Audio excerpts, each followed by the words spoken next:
Black Lightning Season 3. This is the full spoiler review. There was a review up on my blog, soundedbettermyhead.com. Some spoilers in there too, but I don't go, every detail on there, so you can check that out. Check that out if you want to. I end up giving this season, I end up going with a 3.5 out of 5. I think I could have went with 3. At one point, I wasn't going to go with 3 stars. But I think overall the season worked. I think they were trying to tell a little bit of higher quality of story than you get out of some of the other CW shows. I just don't think it reaches a level of like some of the better shows, the better scripted shows like your Doom Patrols or your Daredevils. But I think it's just a little bit higher in at least what they're trying to do compared to some of the other shows.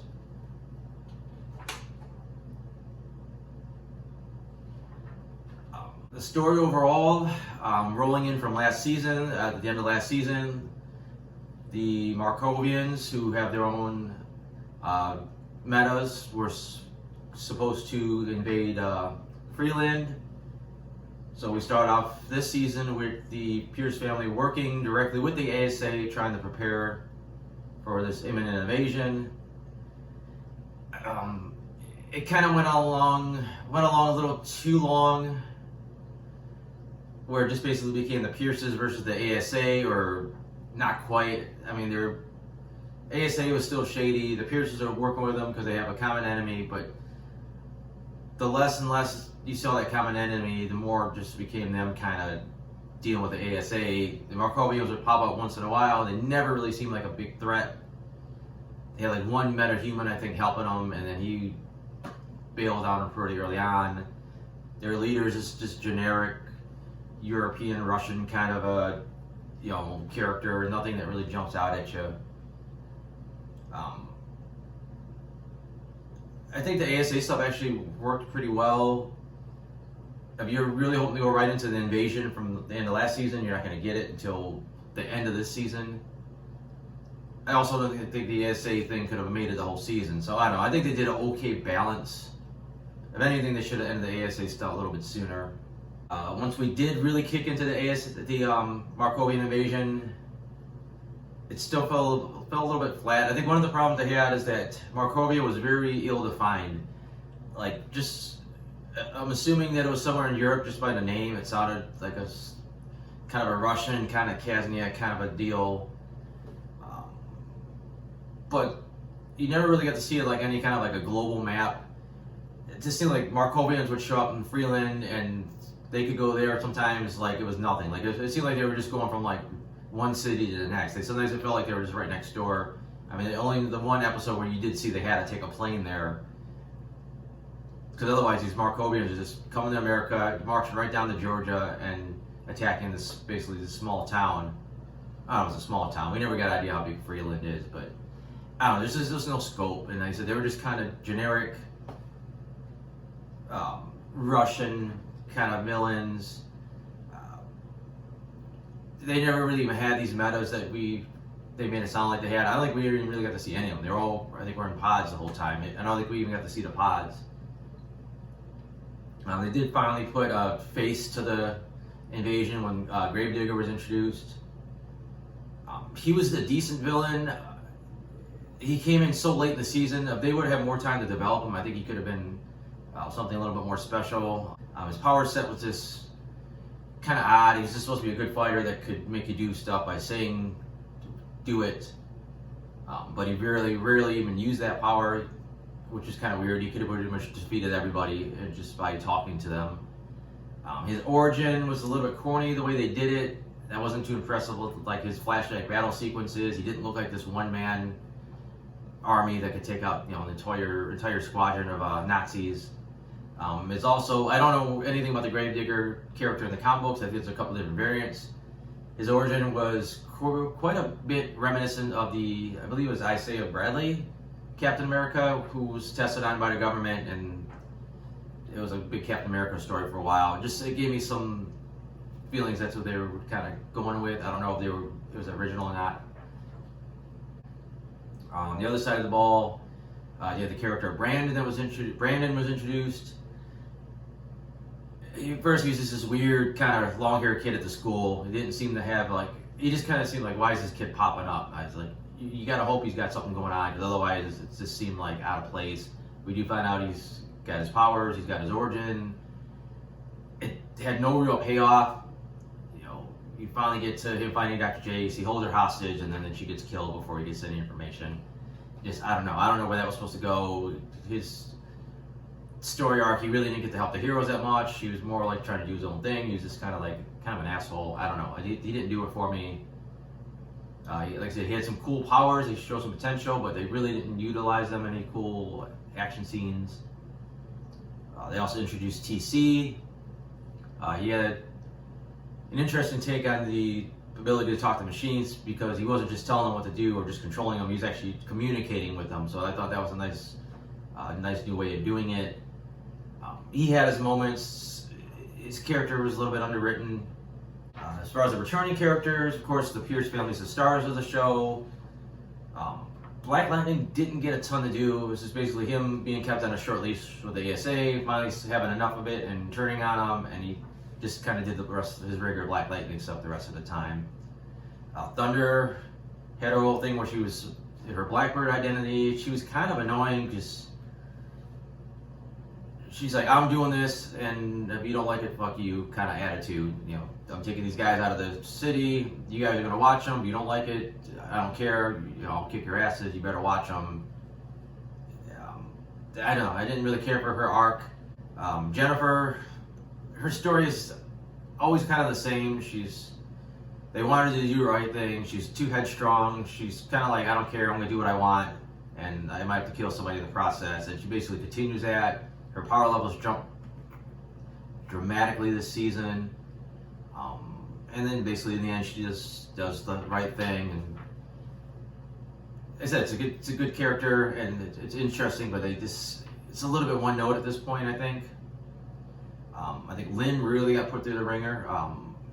She got to be the hero in the sense that she had to cure the metahuman plague. She was stabilizing the metas, although it didn't seem like it was a big thing at the end that they cured everybody's. I don't know. I never got the feeling she got to cure everybody, and it was like a big dramatic moment.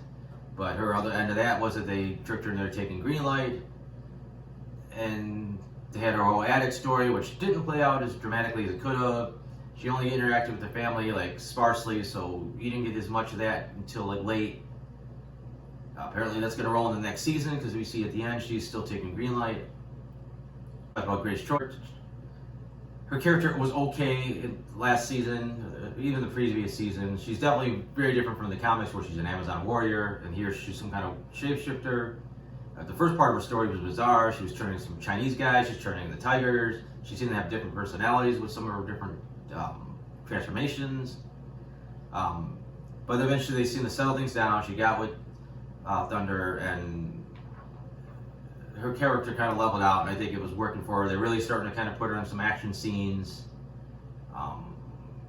They did the weird thing at the end now where she's in a coma, so I don't know if they have no plans for her next season or that's just a temporary thing. One character I did like this season that was back was Painkiller. They really revamped him. You know, they made him a total badass. You know, hand-to-hand weapons, just his general attitude. He's real calm demeanor, but he's like wiping people out. That was pretty well done. He didn't get to interact with the Pierces too much, and then once he did, they kind of freed him, and he went back and forth. It seemed like that would have been a good story to stretch out over more time. You know, you lock up the Painkiller identity. Khalil gets to be himself for a little while, and then maybe next season more about him trying to fight this. But they pretty much sped through the whole thing and got it done with this season, where he finally regained of himself. Although Painkiller's still in there somewhere. Tobias, they actually started off interesting with him because he was basically dying with the loss of his powers. And basically mid-season, he got everything back, and then now he's on the loose again. So it looks like, once again, we have to deal with him next season. I'm going to go through my notes because I think I've said all the major stuff I wanted to right now about the show. And something might pop up here, so... once again, they brought Lala back, and it just seemed out of place. Like, he brought him back, he had this completely separate side story that seemed to do nothing except for kind of move that briefcase around a little bit, and then you don't see him for like forever, and then the briefcase pops back up again. He's got this random appearance at the end with the whatever, I guess so the 100, and they help save the day, and then he just wandered off. It was just kind of a weird. It seems like this feels unnecessary. It's fine that they brought him back to life, but they just don't seem to know what to do with him anymore. The whole tattoo thing's just, I don't know. It's kind of the past. I don't get it. For some reason, the 5th episode, they had this thing where they were acting like something was wrong with Jen. I thought it was going to tie into the suit or something ASA was doing her, and her dad just kind of blew her off, so I thought that was going to lead to something, and it just never came up again. And if I didn't have it in my notes, I would have forgot about it. I thought it was a little silly, but I guess that's the way the show is. Nobody recognizes any of the characters with just the goggles on, which is their mask. So I thought they would recognize Painkiller when he showed up, but apparently the mask is, if it's good enough for them, I guess it's good enough for him, and nobody recognized him.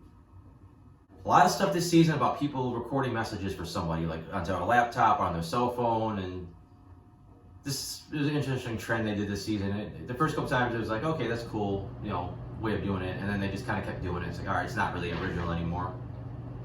It's hard to tell any kind of passage of time. Like, I don't, like, has it been days since something happened? Weeks? Hours? Like, they never really say, okay, last week this happened, next week I don't know, just it was hard to figure out what the passage of time was and how fast things were going and how long it took to get certain things done. And even then, like, you saw so little of the ASA on the streets.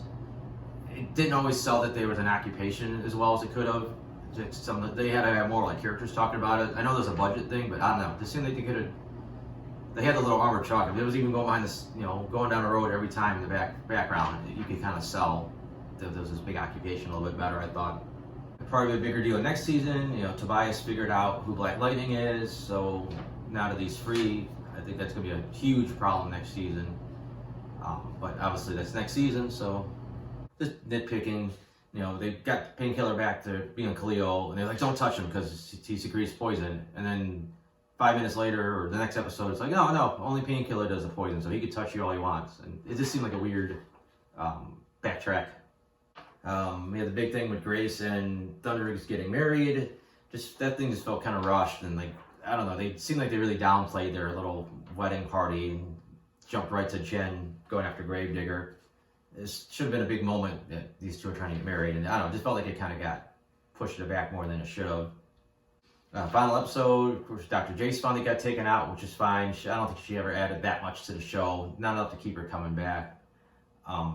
Since they reported that the Henderson character would not be back after the season, I wasn't too shocked that he got gunned down. In fact, it seemed like he just went out there for no other reason to get gunned down, to get written out of the story. But it was still a surprisingly emotional scene, him dying essentially in Black Lightning's arms. Also, they made this big fuss about this as evasion at the end, and most of this information came from just that reporter saying, oh yeah, they're invading the town and shooting people, and then they shot her. But it seemed like it still didn't really sell it. I've seen a couple times where people were trying to hold them off, but I didn't really feel like this foreign armies invading, and they still never really explain now, not especially on Earth Prime, why nobody else is coming to save the day. I know the government was behind some of it, the U.S. government, but I don't know.